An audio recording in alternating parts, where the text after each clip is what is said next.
नाजरीन आदाब। मौरख़ यकुम नवंबर 2025 मुताबिक 9 जमादिल अव्वल 1447 हिजरी के अवधनामा वॉइस एडिशन में आपका खैर मकदम है। पेश खिदमत है अवधनामा में शाया खास खबरों की तलखीस। बिहार असेंबली इंतखाबात 2025 के पेश नज़र हुक्मरान इत्तेहाद एनडीए ने जुमे को अपना इंतखाबी मंशूर जारी कर दिया। संकल्प पत्र के नाम से जारी इस मंशूर में अवाम से कई लुभावने वादे किए गए हैं। बीजेपी, जेडीयू और दीगर इत्तेहादी जमातों ने मुश्तरका तौर पर यह अहद किया है कि अगर रियासत में दोबारा उनकी हुकूमत बनती है तो बिहार को रोजगार, तालीम और सेहत के शोबों में नई समत दी जाएगी। मंशूर में अहम तरीन ऐलान 1 करोड़ से ज्यादा सरकारी नौकरियों और रोजगार के मौके फराहम करने का भी किया गया है। समाजवादी पार्टी के सदर अखिलेश यादव और कांग्रेस के कौमी सदर मल्लिकार्जुन खड़गे ने आरएसएस पर पाबंदी का मुतालबा किया है। उन्होंने कहा कि भारतीय जनता पार्टी और आरएसएस हिंदुस्तान में अमन अमान की मौजूदा सूरत हाल के जिम्मेदार हैं और अगर वजीर आजम नरेंद्र मोदी वाकई सरदार वल्लभ भाई पटेल के ख्यालात का एहतराम करते हैं तो उन्हें आरएसएस पर पाबंदी लगाने का फैसला लेना चाहिए। खड़गे ने कहा कि ये मेरे ज़ाती ख्यालात हैं और मैं खुलेआम कहता हूँ कि आरएसएस पर पाबंदी लगनी चाहिए। अगर वजीर आजम वल्लभ भाई पटेल के ख्यालात का एहतराम करते हैं तो ऐसा होना चाहिए। दिल्ली में 2020 में हुए फसादात मामले में मुलजिम शर्जील इमाम, उमर खालिद, मीरान हैदर समेत कई लोग जेल में बंद हैं। उनकी जमानत अर्जी पर आज सुप्रीम कोर्ट में एक मरतबा फिर समाअत हुई। गुलफिशा फातिमा की तरफ से अभिषेक मन्नू संघवी ने बात रखी। उन्होंने कहा कि उन्हें जेल में बंद हुए 5 साल 5 माह गुजर चुके हैं। जस्टिस अरविंद कुमार और जस्टिस एनवी इंजीरिया की बेंच ने इस मामले की समाअत की। अदालत ने दलीलें सुनने के बाद जमानत अर्जी पर समाअत 3 नवंबर तक के लिए मुलतवी कर दी। अदालत में समाअत के दौरान कपिल सिब्बल ने तो उमर खालिद से मुतालिक ये दावा किया कि फसादात के वक्त वो दिल्ली में मौजूद ही नहीं थे। नायब सदर जमहूरिया बनने के बाद सीपी राधाकृष्णन जुमे को पहली बार वाराणसी पहुंचे। एयरपोर्ट पर वजीर आला योगी आदित्यनाथ ने उनका इस्तकबाल किया। वजीर आला योगी आदित्यनाथ ने कहा कि जबान में फर्क के बावजूद काशी और तमिलनाडु का रिश्ता गंगा और कावेरी नदियों की तरह है। उन्होंने कहा कि नायब सदर जमहूरिया सीपी राधाकृष्णन उत्तर प्रदेश के पहले दौरे पर बाबा विश्वनाथ की नगरी आए हैं। श्री काशी नट्टू कोवई नगर क्षेत्रम पर प्रबंधन सोसाइटी के जरिए तामीर करदा धर्मशाला मुसाफिर खाने का इफ्तिताह हुआ है। ये धर्मशाला काशी और तमिलनाडु के कदीम ताल्लुकात को मजीद मजबूत करेगी। सीपी राधाकृष्णन ने कहा कि धर्म को कुछ वक्त के लिए बहरान का सामना हो सकता है, लेकिन वो बहरान मुस्तकिल नहीं हो सकता। इसका गवाह ये धर्मशाला यानी मुसाफिर खाना की इमारत है। कितने बहरानों का सामना करना पड़ा, लेकिन आखिर में धर्म की ही जीत हुई है। उत्तर प्रदेश के वजीर आला योगी आदित्यनाथ ने कहा है कि आज पूरा मुल्क अखंड भारत के मेमार मर्द आहन सरदार वल्लभ भाई पटेल के 150वें यौम पैदाइश पर हिंदुस्तान के लिए उनके ताउन के तई इजहार तशक्कुर करते हुए उनको याद कर रहा है। 2014 में वजीर आजम नरेंद्र मोदी ने हर साल 31 अक्टूबर को उनके यौम पैदाइश को कौमी इत्तेहाद के दिन के तौर पर मनाने का फैसला किया था। वजीर आला आज जहाँ जीपीओ में वाक़ सरदार वल्लभ भाई पटेल पार्क में भारत रत्न मर्द आहन सरदार वल्लभ भाई पटेल को उनके यौम पैदाइश कौमी यौम इत्तेहाद के मौके पर उनके मुजस्समे पर गुलपोशी कर खिराज अकीदत पेश करने के बाद अपने ख्यालात का इजहार कर रहे थे। इस मौके पर वजीर आला ने एक भारत खुद कफील भारत को वक्फ रन फॉर यूनिटी दौड़ का फ्लैग ऑन कर आगाज भी किया। इंटीरियर यूनिवर्सिटी लखनऊ अपनी इल्मी व सकाफती तारीख के 2 अहम मौक़े यानी 70वीं तकरीब तकसीम असनाद और 33वीं यौम तासीस जश्न इंटीग्रल शानदार इनेकाद करने जा रही है। ये दोनों तकारीब बेतरतीब इतवार 2 नवंबर 2025 और पीर 3 नवंबर को मुनक़िद होंगी। ये जश्न यूनिवर्सिटी की तालीम, तहकीक और समाजी खिदमत में देरपा शानदार खिदमात का मजहर होगा। तकरीब तकसीम असनाद की सदारत के फराइज़ बानी व चांसलर प्रोफेसर सैयद वसीम अख्तर अंजाम देंगे, जबकि मेहमान खुसूसी अरविंद कुमार शर्मा काबीनी वजीर बराए शहरी तरक्की व तवानाई हुकूमत उत्तर प्रदेश होंगे। तकरीब के दौरान यूनिवर्सिटी की जानिब से 133 पीएचडी डिग्रियां और 7,934 अंडर ग्रेजुएट व पोस्ट ग्रेजुएट डिग्रियां तकसीम की जाएंगी।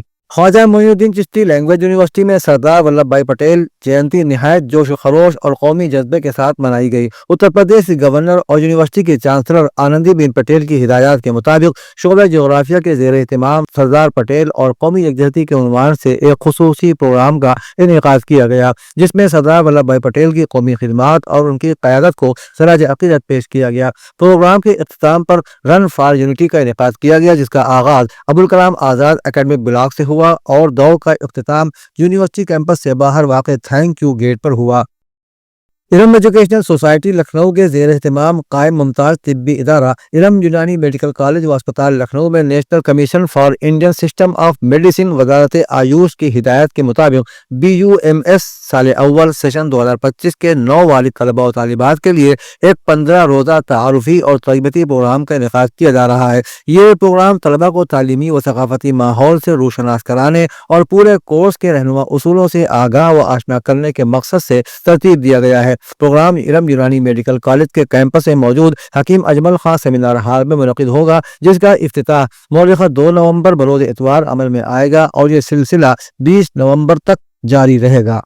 اودنامہ میں شائع جہانما خبروں کے مطابق اسرائیل نے مزید 30 فلسطینیوں کی لاشیں غزہ کے حوالے کر دی ہیں۔ خان یونس نے نصر میڈیکل کمپلیکس کے مطابق اسرائیلی یرغمالیوں کی باقیات کی حوالگی کے بدلے یہ لاشیں موصول ہوئیں۔ رواں ماہ مصر میں ہونے والے معاہدے کے مطابق حماس کی جانب سے ہر ایک اسرائیلی یرغمالی کی لاش کے بدلے 15 فلسطینیوں کی لاشیں واپس کی جا رہی ہیں۔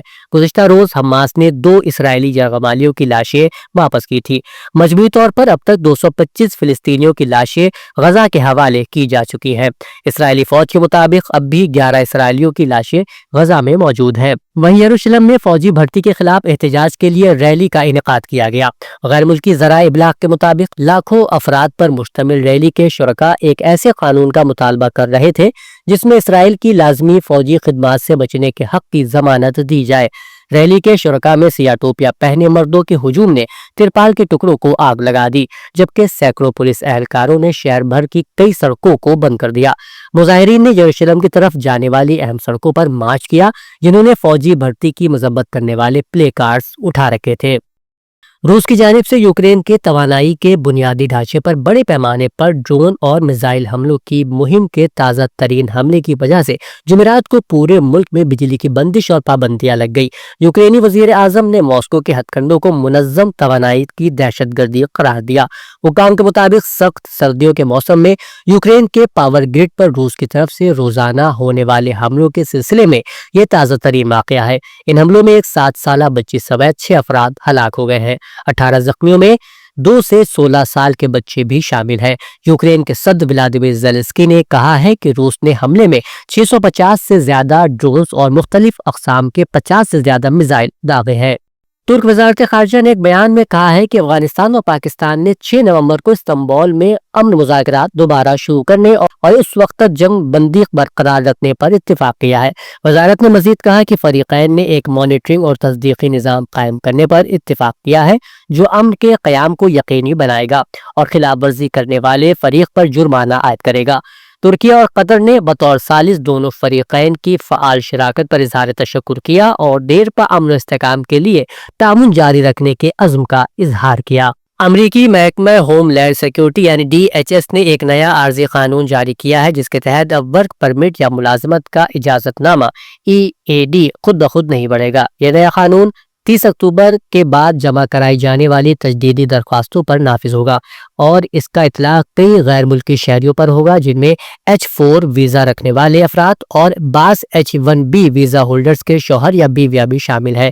جاری کیے گئے ایک بیان میں امریکی شہریت اور امیگریشن سروس یعنی USCIS نے مشورہ دیا کہ غیر ملکی شہری اپنے ورک پرمٹ کی مدت ختم ہونے سے 180 دن پہلے اس کی تجدید کی درخواست وقت پر اور درست طریقے سے جمع کروائیں۔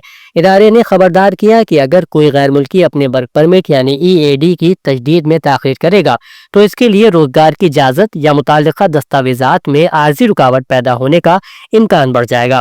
یہ فیصلہ امریکہ میں قانونی اور غیر قانونی دونوں اقسام کی امیگریشن کو محدود کرنے کے حالیہ اقدامات کا حصہ ہے۔ ان اقدامات میں ایک نیا قانون بھی شامل ہے جس کے تحت H1B ویزا کے لیے درخواست دینے والے ہنرمند افراد پر ایک بار کے لیے $1,00,000 فیس عائد کی جائے گی، جو 31 ستمبر سے نافذ ہو چکی ہے۔ نئے قانون کے مطابق جو غیر ملکی شہری 30 اکتوبر یا اس کے بعد اپنے ورک پرمٹ کی تجدید کی درخواست دیں گے انہیں اب صرف بر وقت درخواست جمع کرانے پر ورک پرمٹ کی خودکار توسیع نہیں ملے گی۔ پچھلی پالیسی کے تحت اہل افراد اپنے ورک پرمٹ ختم ہونے کے بعد بھی 540 دن تک کام جاری رکھ سکتے تھے بشرطیکہ کہ انہوں نے وقت پر تجدید کی درخواست جمع کروائی ہو، لیکن نئے قانون میں یہ سہولت تقریباً تمام کیسز میں ختم کر دی گئی ہے۔ یعنی اب جیسے ہی موجودہ ورک پرمٹ ختم ہوگا فرد کو کام روکنے روکنا پڑے گا جب تک نیا اجازت نامہ جاری نہ ہو جائے یا کوئی اور قانونی بنیاد موجود نہ ہو۔ اودھ نامہ میں شائع مضامین کو مکمل طور پر پڑھنے کے لیے اودھ نامہ .com پر وزٹ کریں۔